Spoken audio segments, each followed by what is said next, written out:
The Christmas season, a wonderful, magical time of the year.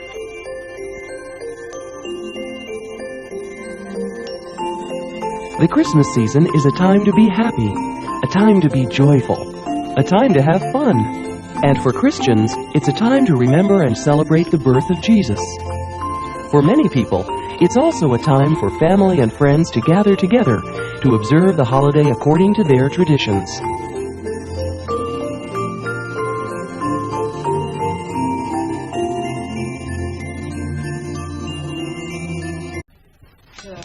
For the Rutland family, those traditions come from Scandanavia in Northern Europe. Mr. Rutland comes from Norway, and his wife from Sweden. The Rutlands and their 4 children, Jonas, Camilla, Christina, and Magdalena, begin their celebration 4 weeks before Christmas, during a holiday period known as Advent. Each Sunday during the Advent season, the family lights special candles while they sing a traditional prayer. This 4-week period is also a time to make gingerbread cookies in the Rutland household.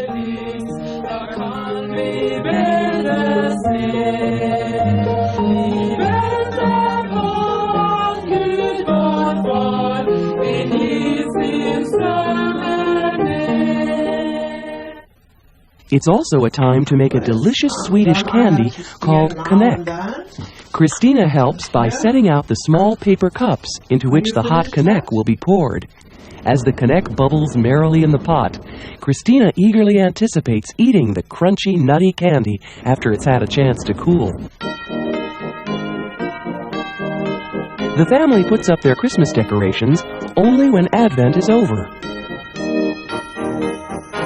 Christmas morning finds Mrs. Rutland and Camilla preparing the family's big holiday dinner. Among the first of many foods to be cooked is a traditional cabbage dish. Next comes a specially prepared Norwegian fish called lutefisk. And then the Swedish meatballs are made. In early afternoon, the Rutlands start their Christmas dinner with prayers sung in Norwegian and Swedish. Next, Camilla reads a portion of the Christmas story from a Norwegian Bible. Det skjedde i de dager at det gikk ut befaling fra keiser Augustus om at hele verden skulle innskrives i manntall. Denne første innskrivningen ble holdt med... And then, at long last, dinner is served.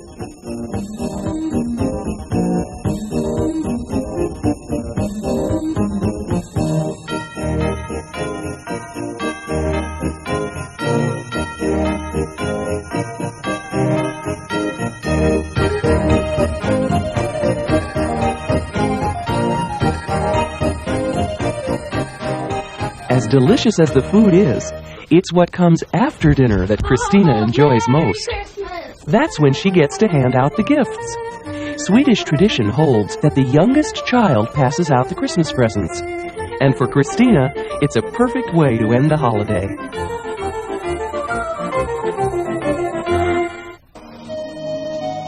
Christmas at the Valentino household is somewhat different from that of the Rutlands. The Valentinos are Native Americans, members of the Oneida Indian tribe, one of several dozen tribal groups in the northeastern part of the United States and southeastern Canada. The Valentinos believe that it's important to practice Indian traditions during the Christmas holiday season and at other times of the year too. One of those traditions is the talking stick ceremony. 4 Valentinos are taking part: Francine, Cassandra, Karen, and Mrs. Valentino. The 2 other family members, Mrs. Valentino's husband and her 4-year-old daughter Felicia, are out doing some last-minute shopping. During the first part of the ceremony, called smudging, small pieces of a sage plant are burned and passed around. After everyone has been smudged, each Valentino discusses her feelings. And since it's Christmas, they talk about their feelings about the holiday. From a distance, the Valentino's Christmas tree looks like most others, but there are some interesting differences. First, most of the presents beneath it are to be given to neighbors, friends, and relatives. Giving generously to others, not receiving, is an important Oneida tradition. And if you look carefully, you'll see some special ornaments the Valentino children have placed on the tree. A medicine wheel, for example, shows that each person, whether white, yellow, black, or red, is part of the same family of all people. A dream catcher is another interesting ornament. It's said that bad dreams are caught in it, while good dreams are able to pass through. Later, when Mr. Valentino returns, he and Cassandra start making Indian fry bread, a family favorite to be served at this year's Christmas dinner.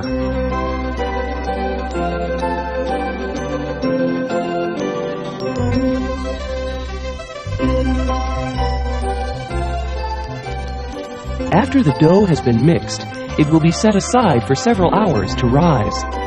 Mrs. Valentino has made the rest of the meal, including wild rice, an important Oneida food, and an Indian soup made of beans, hominy, and pieces of pork.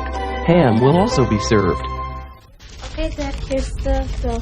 All right. The dough has risen by dinner time, so the bread is ready to be fried right on schedule. Pick up some of the dough, and you cut it off, okay? And you just flatten it out a little bit. Not too much. Okay, flatten it out a little bit. And then we put it in the frying pan. Okay. Goes in very carefully. Okay. Then we fry it until it gets brown on one side. Then you turn it over after it gets brown. It won't take long. Okay. Now you gotta be very careful because this is really hot grease.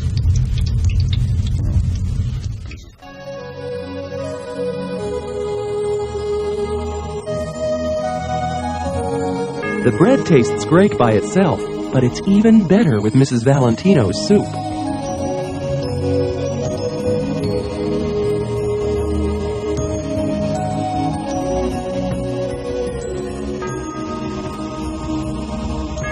The Valentinos combine their family's ancient Indian customs with the traditions of Christmas, and for them, that's the best possible way to celebrate the holiday. For the Kim family, Christmas Day is family reunion time. This year, 35 uncles, cousins, nephews, nieces, aunts, and other relatives have traveled up to several hundred miles to celebrate the holiday together. The Kim family comes from South Korea, a country that lies at the far eastern edge of Asia. Most have been here for many years, but they still practice many Korean customs. For example, visitors leave their shoes in the Kim's front hallway, and the family's Christmas tree is decorated with many traditional Korean ornaments. Miniature shoes like these, for example, were once pinned on the dresses of Korean women. A tiny ceremonial drum, another example, is a reminder of an important instrument played at Korean harvest festivals. All the Kims bring food to the celebration. Their Korean delicacies make for an especially tasty buffet. In fact, everybody seems to appear from nowhere as soon as all the food is placed on the table.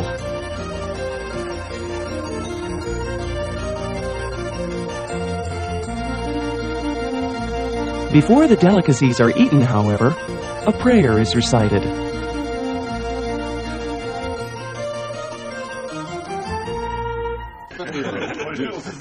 After dinner, the family plays games. The first is called Watto. It's a pastime the men of the Kim family have enjoyed every Christmas for many years.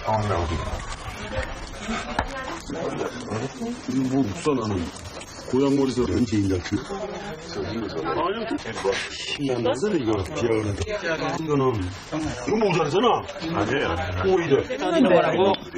some of the women start a game of Ute. To play, sticks are thrown into the air. Depending on how they land, the player gets to move the wooden markers to certain locations on the game board.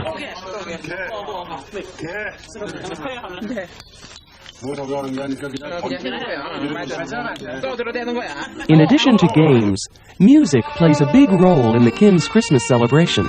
And it's a good thing, too, because nobody gets a Christmas present until she or he plays a musical instrument or sings a song.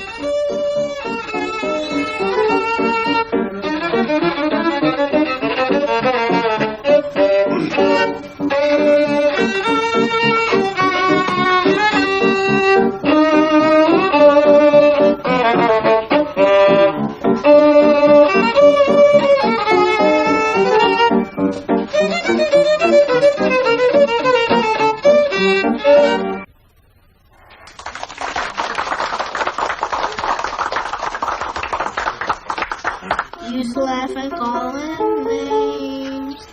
They never learned poor rules. The nice thing about singing for your present at the Kim's Christmas reunion is that nobody is expected to perform perfectly. I can't remember.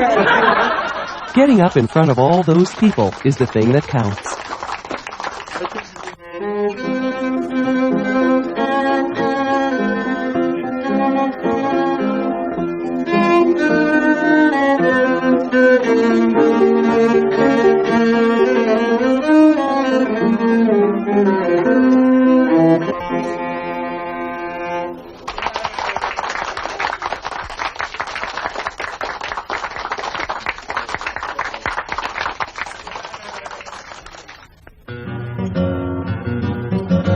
The Christmas tree in the Martinez household has been decorated in a very traditional style, with poinsettias, straw Christmas wreaths, and straw candy canes. As you can see, there are no presents beneath the tree. Instead, there's a nativity scene. Every year, the crib in the manger beneath the tree remains empty until midnight, December 24th. At the stroke of 12, when Christmas Eve becomes Christmas Day, the baby Jesus is placed in his crib. This and many other traditions practiced in the Martinez household come from Mexico, where Mr. Martinez's parents were born. Mrs. Martinez was also born in Mexico, although she's lived in the United States for about 20 years now. Many of the dishes prepared for the family's Christmas dinner, including turkey, are made from recipes handed down from generation to generation in Mrs. Martinez's family. Now she's passing them on to her children, Crystal and her little sister Allison. The recipe for the stuffing is an example. Pork roasts stuffed with prunes have also been served for many years at Martinez Christmas dinners. The roasts are dotted with olives and almonds, and then coated with orange juice mixed with chili powder. As soon as the meal has been put in the oven, aunts, uncles, and cousins begin to arrive. Christmas get-togethers are something else that have always been an important part of the Martinez holiday. And so have posadas. La Posada means the inn in Spanish, and it's a play sung about Joseph and Mary trying to find a place to stay in Bethlehem. Mr. and Mrs. Martinez play the innkeepers. The rest of the family sing for Joseph and Mary. At last, they find a place to stay, the manger, and are allowed to enter.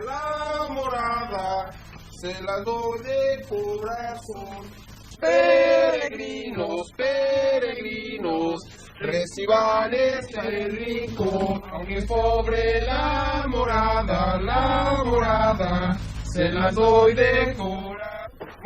Trying to break the piñata is the children's favorite Christmas activity. The small children go first. The older children are blindfolded.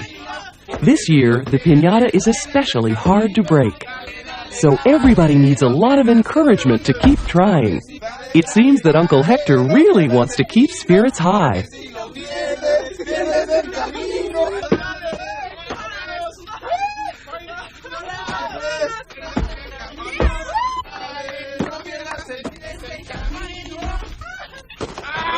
Finally, Crystal is successful. And the mad dash is on for the oranges, peanuts, and candies.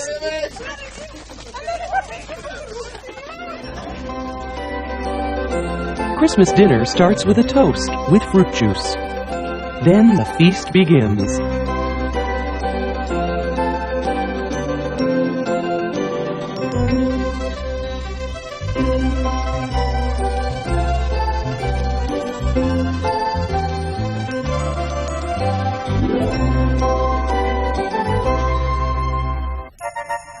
It's early Christmas morning, and Mrs. Teclaab works alone in her kitchen. Her husband is out on errands, and her three sons, Emmanuel on the left, Jonas in the middle, and Solomon, are upstairs looking at a book, practicing some new English words. The Teclaab boys do not help their mother in the kitchen or with any household chores, which is common in Ethiopia, the country in Eastern Africa where the Teclaab family comes from. In fact, they've been here only a few months, so this is their first Christmas in America. Like many other people from Ethiopia, Mrs. Teclaab and her family belong to the Ethiopian Orthodox Church, whose members celebrate Christmas in early January, not in December. For Christmas dinner, she's making a real Ethiopian feast. A chopped fresh vegetable salad with lots of onions, which are commonly used in Ethiopian cooking. A chicken dish called dorowat, and kewat, a very hot, spicy beef dish. Everything will be served on injera, a large, flat sourdough bread that serves as plate, eating utensils, and food as well. Somewhat later, Mr. Tklaab returns with a family friend and her mother who's visiting from Ethiopia.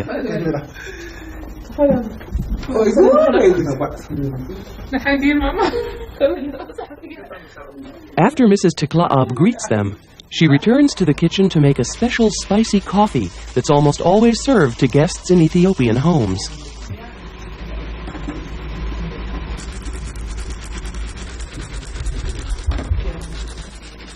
While the beans turn deep brown, Mr. Tklaab shows some family pictures to the visitors. He tells them that before coming to the United States, the Tklaabs lived in a refugee camp, a place where people go when forced from their homes. They moved to the camp after a war broke out near their village, and the family stayed there for many years. In fact, none of his children had ever been outside the camp until they came to America. When the coffee beans have been cooked, they're passed around so the visitors can enjoy the rich aroma. That's another Ethiopian tradition. Then it's back to the kitchen to prepare the coffee service and some incense. Finally, the coffee is ready to be served.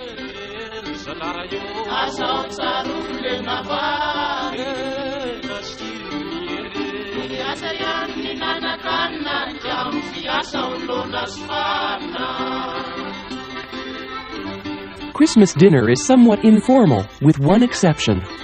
Because their friend's mother is very old, she's been given an honored place at the head of the table and is given her own servings of food. Elderly people are honored in Ethiopia. The rest of the family takes their food from the portions placed on the injera.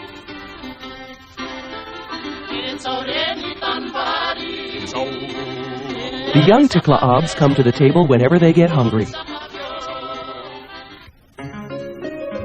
The children's Christmas presents are handed out after the company leaves. It's an especially exciting time for Jonas and his brothers, not only because it's their first Christmas in the United States, but also because they're getting toys. You see, these are among the first store-bought toys the boys have ever received. The only toys they had in their refugee camp were ones they had made for themselves, such as mud marbles. It's not long before Jonas has figured out how to work his walkie-talkies. Emmanuel seems equally taken with his gift. And so does Solomon. As he watches his sons, perhaps Mr. Tklaab thinks how fortunate it is for his family to be in a country where people understand that differences are wonderful and enriching.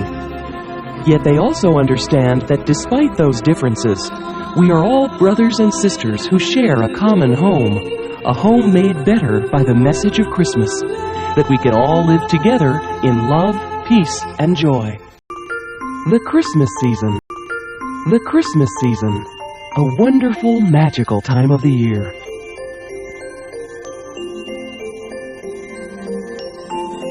The Christmas season is a time to be happy, a time to be joyful, a time to have fun. And for Christians, it's a time to remember and celebrate the birth of Jesus. For many people, it's also a time for family and friends to gather together to observe the holiday according to their traditions.